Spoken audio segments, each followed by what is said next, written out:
Bienvenue sur Story de parents, des histoires de familles de tous horizons, un podcast parents live impulsé par l'association La Petite Poussée. Retrouvez toutes les vidéos et les podcasts en direct du quotidien, créés par des parents pour des parents sur parentslive.fr.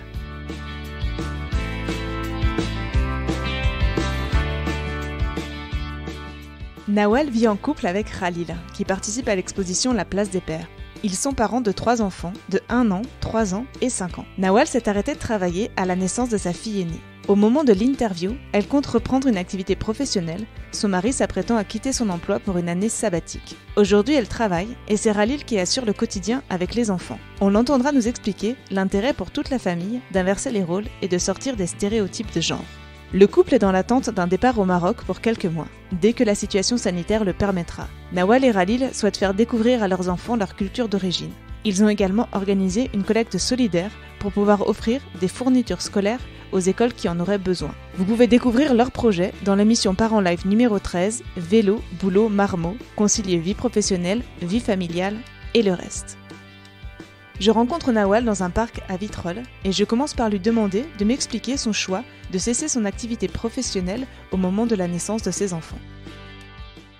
Je voulais consacrer plus de temps avec mes enfants, être là pour les premiers pas, pour les premiers mots. J'ai travaillé avant pendant un moment et quand j'ai eu mon premier enfant, c'était une fille, je ne me voyais pas me séparer d'un bébé et aller travailler. Donc je me suis dit voilà, je vais arrêter maintenant. Et je vais partager plus de moments, plus de temps avec les 3. Et en grandissant, quand ils vont grandir, peut-être je vais revenir au mode de travail ou bien au domaine professionnel. Donc c'était toujours un choix, c'était mon choix d'arrêter de travailler pour consacrer plus de temps à mes enfants. Et du coup, vous l'avez vécu comment ce temps avec eux ? En fait, au début, c'était un peu dur parce que je n'avais pas l'habitude. Et quand on travaille, c'est un planning, c'est un time. On commence à 8h, on finit à 18h ou bien à 17h et le travail est fini. Mais quand on a des enfants, on n'a pas de temps. On travaille toute la nuit, voire toute la journée avec un bébé. Il y a des fois qui pleure, des fois qui se réveille. Il faut s'adapter. Et au début, c'était un peu dur pour une maman. Moi, je croyais que c'était comme le bureau. Je vais commencer à 8h et à 20h ou bien à 19h, j'aurai mon temps libre, j'aurai ma pause déjeuner, j'aurai mon petit déjeuner tranquille. Et non, c'est pas ça en fait. C'est un plein temps. Je suis là tout le temps, le soir et la journée, la nuit. Le week-end, il n'y a pas de vacances. Et il fallait s'adapter. Il fallait s'adapter parce qu'au début, c'était un peu dur pour une maman. Et aussi, il fallait aussi trouver de l'aide. Je cherchais de l'aide, je voyais les expériences des autres, comment ils font. Le papa aussi, s'il peut aider, ça sera génial pour la maman.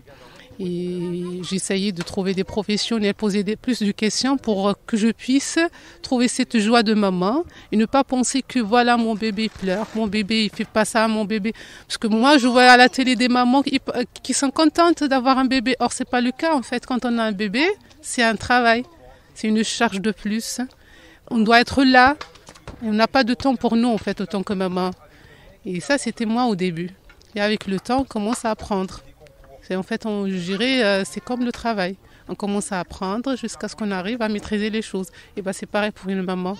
Au début, c'est un peu fait à l'arraché, mais avec le temps, on commence à être pertinente, à savoir comment faire avec un bébé, comment réagir, les colères, les nuits blanches. Et moi, heureusement, je ne travaillais pas. Et je me suis dit, je ne pourrais jamais y arriver si je travaille. Donc, je ne pourrais pas allier les deux. Ça va être dur pour moi. Est-ce que vous diriez qu'avec l'expérience, vous avez pu acquérir de la joie à être maman ? Je peux dire oui en fait. Je peux mieux qu'au début. Au début, je comprends les mamans qui font en fait des dépressions, même les baby blues en fait au début. Surtout pour un premier enfant, c'est clair parce que c'est un peu dur. Hein. Mais avec les années, je commençais à voir les sourires, je commençais à voir les enfants commencent à communiquer avec moi, à être heureux. Je les voyais heureux Et voilà, ça se reflétait sur moi. J'étais heureuse, je suis heureuse. Et c'est vrai. Et aussi les maîtrises de choses. Je dois faire ça. Je faisais un planning. Avant, je ne savais pas par quoi commencer. Quand on a un bébé, un enfant de 4 ans ou bien de 5 ans, par qui je dois commencer? Par celui qui pleure ou par celle qui veut son petit déjeuner parce qu'il y a l'école après. Et du coup, avec les années, j'ai commencé à comprendre. Je me planifiais. Il faut commencer par celui-là, par le bébé parce que c'est la priorité. Il ne va pas s'arrêter tant que je ne fais pas ce qu'il veut. Ou bien son biberon en premier, après le petit, le grand, il peut attendre 2-3 minutes, il comprend, je peux lui passer 2-3 messages, tu peux attendre le temps que je passe par ton frère. C'est des détails en fait, c'est après, oui, effectivement, je dirais qu'avec le temps, j'ai commencé à être heureuse, être maman. À l'arrivée de 3e enfant, c'était génial, mais au début, avec un seul enfant, c'était un peu dur. Hein. Pourtant, moi, je dis à toutes les mamans qui ont un enfant, j'ai dit que c'est le luxe. Quand ils me disent non, j'arrive pas, je ne sais pas comment faire, ma vie est chamboulée, j'arrive pas à comprendre. J'ai dit, mais avoir un seul enfant, c'est le luxe pour moi. Parce qu'avec 3 enfants, ça va être pénible. Mais là, à 3 enfants, je suis heureuse. Avec un seul enfant, je ne savais pas comment faire. C'était l'expérience qui me manquait en fait. Ce n'est pas le nombre d'enfants. Moi, je dis que c'est mon expérience qui va me mettre heureuse ou non. Et pas 4 ou 3 ou 2, ça ne va rien changer pour moi. Tant que je travaille sur moi, je planifie mes activités avec eux. Je sais qu'est-ce qu'un enfant, qu'est-ce qu'un bébé, c'est quoi ses besoins, de quoi il a besoin. Quand il pleure, j'arrive à déchiffrer la colère, j'arrive à déchiffrer son malheur. Ça veut dire c'est pourquoi il pleure, c'est pas parce qu'il pleure, non, ça n'existe pas. Un bébé quand il pleure, c'est qu'il y a quelque chose. Soit qu'il a faim, soit qu'il doit lui changer la couche. Donc j'ai commencé à être un peu, savoir c'est quoi un bébé, c'est quoi un enfant. Et là, j'ai commencé à être heureuse. C'est apprendre. Et du coup, comment ça s'organise au quotidien entre ce que vous faites et ce que votre mari y fait? L'organisation, c'est moi en fait, parce que je dois toujours m'organiser en fonction de mon mari, le temps libre et les jours où il ne travaille pas. Je ne peux pas prendre un rendez-vous quand il n'est pas là, je ne peux pas m'absenter quand il n'est pas là, donc je reviens toujours vers lui. Est-ce que tu peux être là ce jour-là? Est-ce que je peux prendre un rendez-vous? Donc, c'est vrai, c'est un peu bloquant quand le papa il travaille et surtout à plein temps. La maman, il n'a pas beaucoup de choix. Je ne peux pas sortir quand je veux, je ne peux pas prendre un rendez-vous quand moi je veux. Non, il faut toujours que je revienne vers mon mari pour voir quand est-ce que je peux faire ça et quand est-ce que je ne peux pas faire ça. Parce que j'ai besoin de sa présence pour garder les enfants, pour récupérer de la crèche, pour emmener à l'école. Donc c'est un peu bloquant comme je vous ai dit, mais après ça arrive avec le temps, avec les années. Je commence à savoir que les vacances, quand mon mari travaillait les vacances, donc je ne peux pas compter sur lui. Je sais que les vacances, pour moi, c'est pas des vacances. Pour les autres, peut-être. Quant à moi, je prends tout à plein temps, que ce soit pour les courses, pour sortir les enfants, les activités, les détails à la maison, la douche. Donc on apprend à s'adapter avec lui. Qu'est-ce que je vais faire, quand est-ce que je peux le faire. Le papa, quand il est là, effectivement, c'est très très bien pour moi parce qu'au moins, je peux me reposer un petit peu, sachant que lui aussi vient de passer un séjour de 2 semaines. Des fois, c'est fatigant, c'est un travail, c'est pas un plaisir. Il prend un peu de plaisir, mais ça reste quand même un travail qui est un peu fatigant.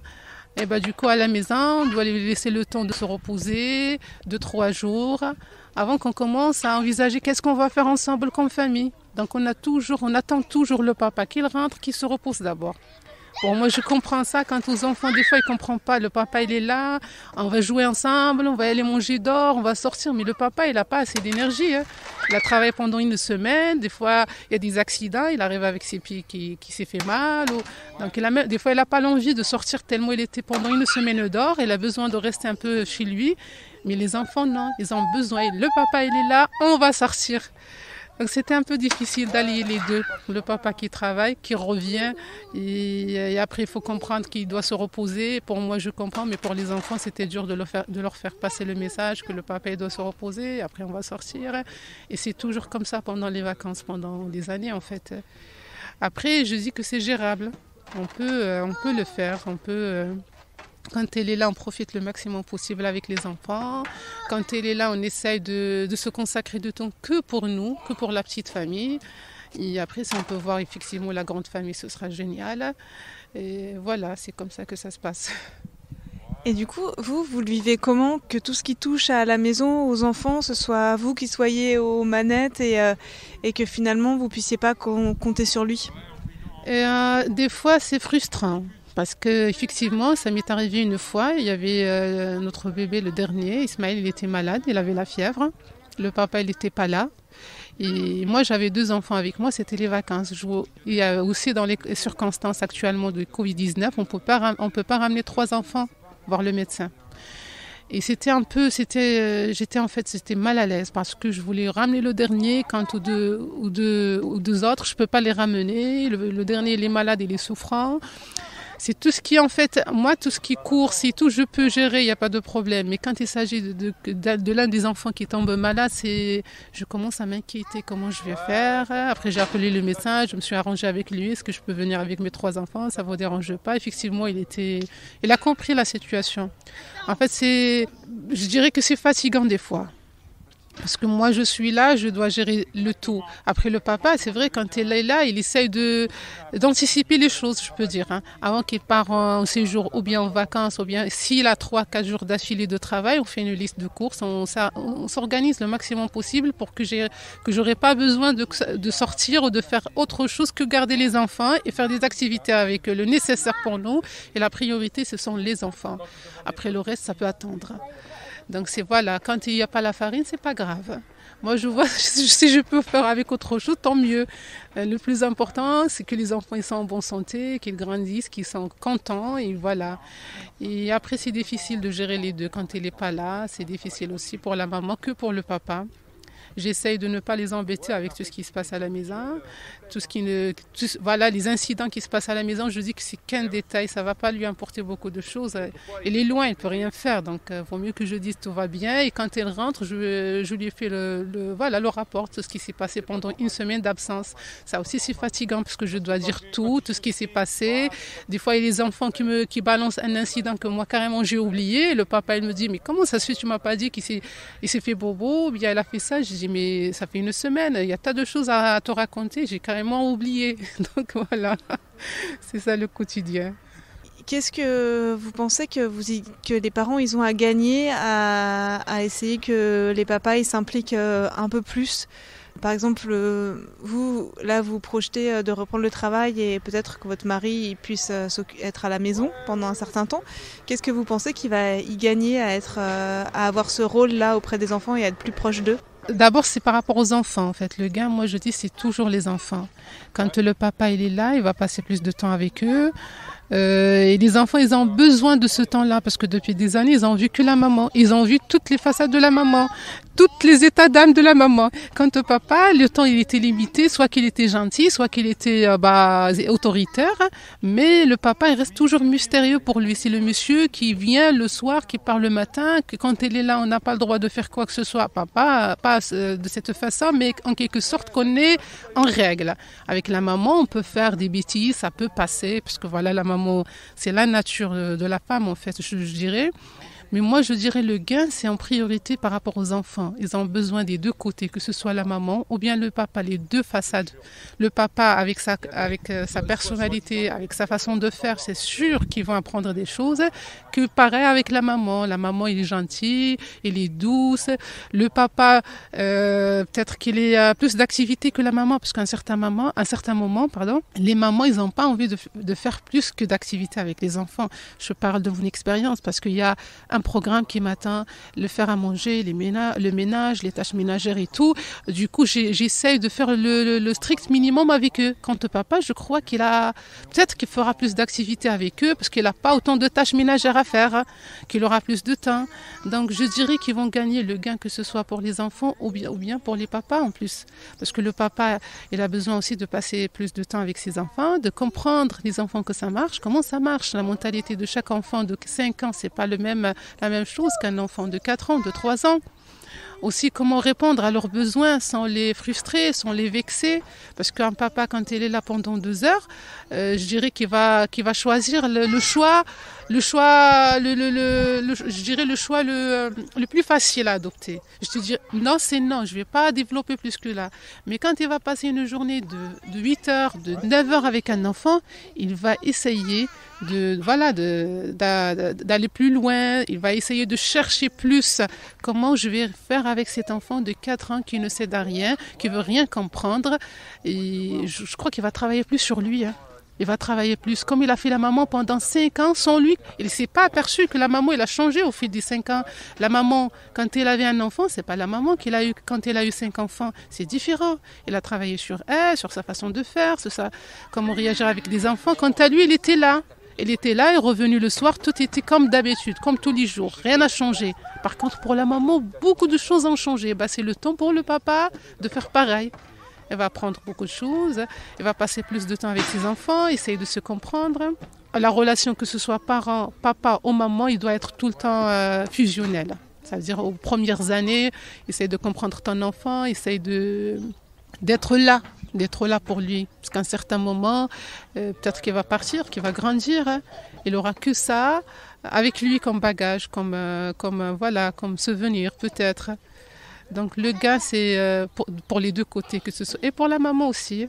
La maman, au moins, il va travailler et je serai rassurée. Moi, quand je réfléchis, je dis que je vais travailler et le papa il sera avec les enfants, je suis rassurée. Je préfère avoir le papa avec les enfants que les avoir avec une nounou ou bien avec quelqu'un de la famille parce que c'est la sécurité, c'est leur papa après tout. Elle les aime, elle les comprend et je suis sûre que je vais travailler tranquillement. Sans que je fasse des soucis, qu'est-ce qui se passe à la maison, comment ça se passe, est-ce que ça va leur changer quelque chose dans leur quotidien, et c'est ce que je veux pas moi, surtout pas, qu'ils sentent pas qu'il y a un manque, la maman il est pas là, c'est pas grave, J'aimerais bien que le papa soit là et fait la même chose que la maman, c'est pareil. Est-ce que vous pensez que ça va changer quelque chose aussi entre vous, le fait d'avoir chacun cette expérience du quotidien avec les enfants? Vous avez par exemple l'impression que vous allez mieux vous comprendre?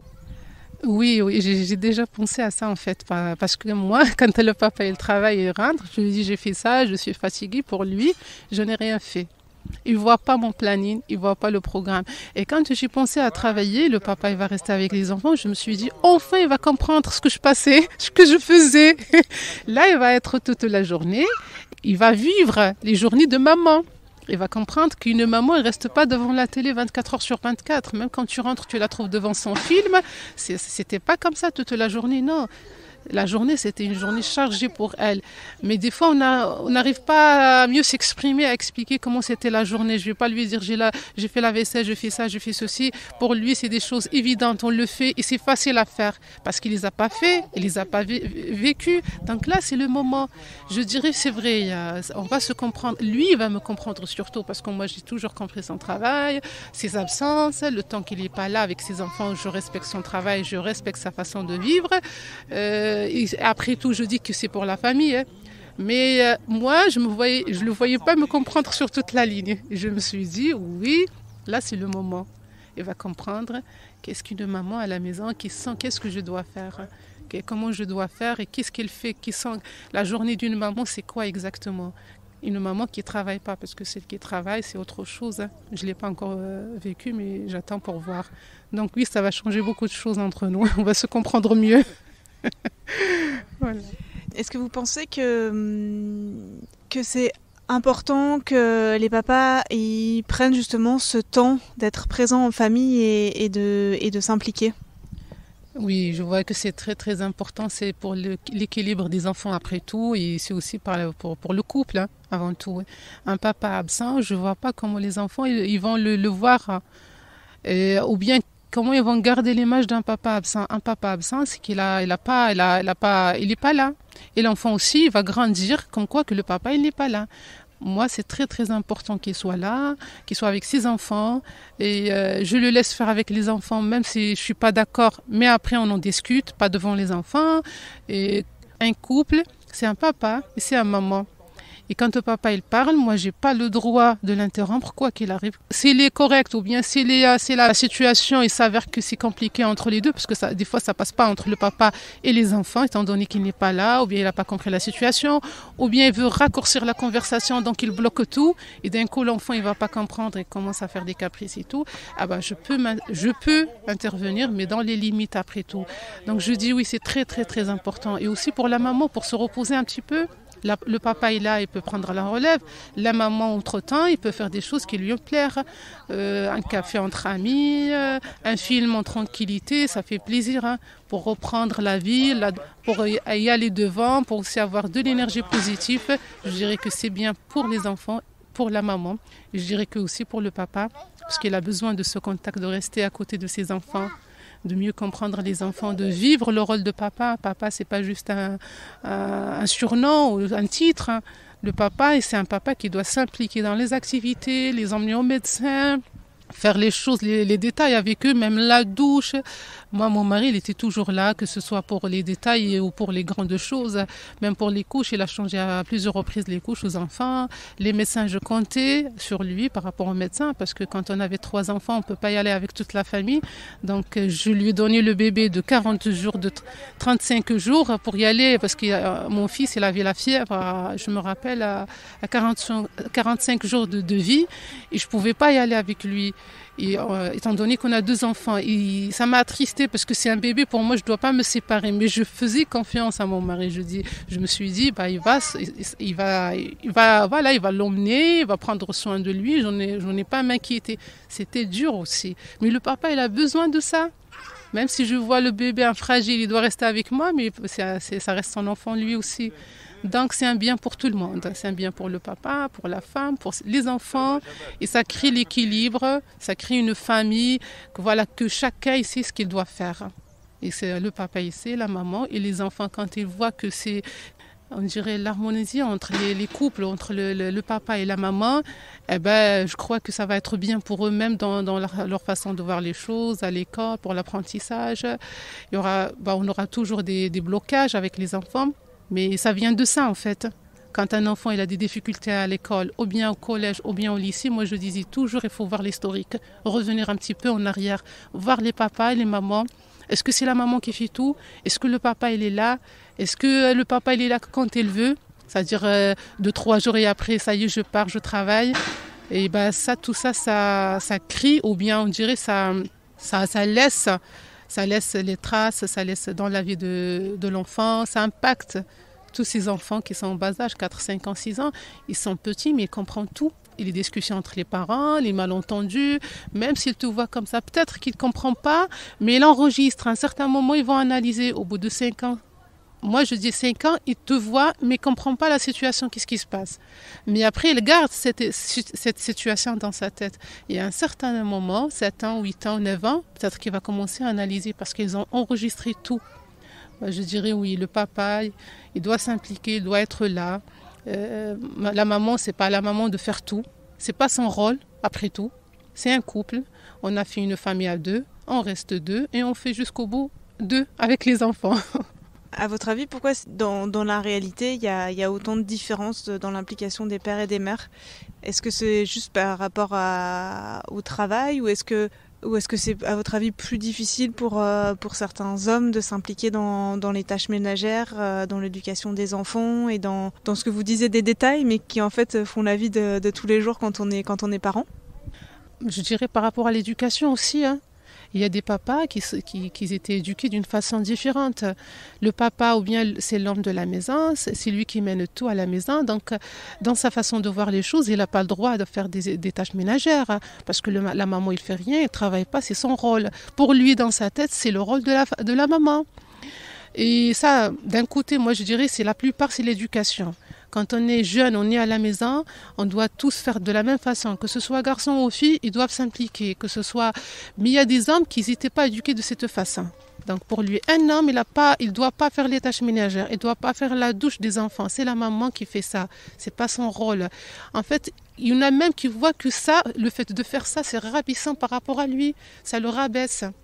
Donc sa façon de voir les choses, ça reste sa façon de voir les choses. Il y a aussi des mamans qui font tout sans demander de l'aide. Et moi, c'était mon cas.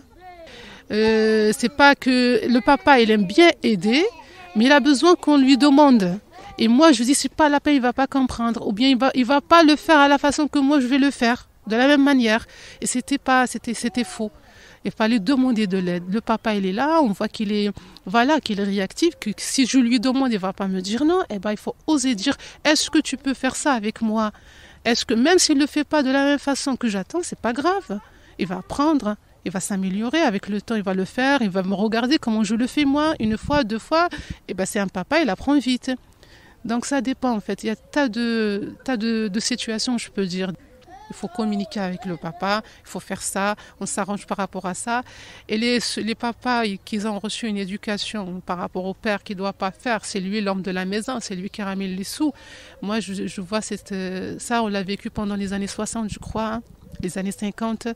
Là où le papa il était macho, c'est le papa qui fait tout, qui ramène les sous. À l'époque, c'est vrai, il n'y avait pas beaucoup de mamans qui travaillaient, la situation leur rangeait. Mais maintenant, je dis non. Ça a changé depuis. Je fais comme toi, tu fais comme moi. Je peux travailler, ramener les sous à la maison, je peux payer le loyer. Et ben toi aussi, tu peux faire le ménage, étendre le linge, faire la douche. C'est un partage. On partage la vie, on partage les courses, on partage les charges, on partage aussi les tâches ménagères. Voilà. Et vous, quand vous voyez votre mari qui s'occupe du bain, qui fait des tâches ménagères ou qui fait à manger, vous n'avez pas l'impression que c'est plus un homme? Ah, du tout, hein. Je l'aime plus. Ça me fait plaisir. Hein. Je vois un papa qui s'occupe des enfants, je vois un papa qui s'implique dans la vie, dans le quotidien des enfants et faire les choses que moi je faisais. Hein. Non, c'est un vrai homme à la limite. C'est ça l'homme pour moi. Un homme qui fait tout pour aider sa famille, pour soulager sa femme, pour lui donner quelques moments de repos, voire quelques heures pour boire un café avec ses copines. Ça, c'est un vrai homme en fait. C'est très, très, très, très important, le papa dans la famille, que ce soit la maman aussi, qu'il partage les tâches. On partage tout.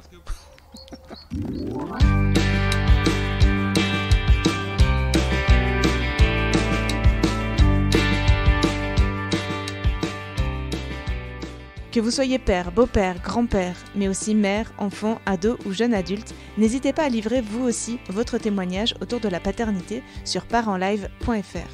Soit en prenant rendez-vous pour une interview, en visio, au téléphone ou en vrai, c'est pas mal aussi, soit en utilisant le module d'enregistrement témoignage minute qui permet d'enregistrer depuis son smartphone 5 minutes de témoignage qui nous est directement envoyé. Et bien sûr, retrouvez tous les autres témoignages sur la page dédiée La place des pères du site parentslive.fr.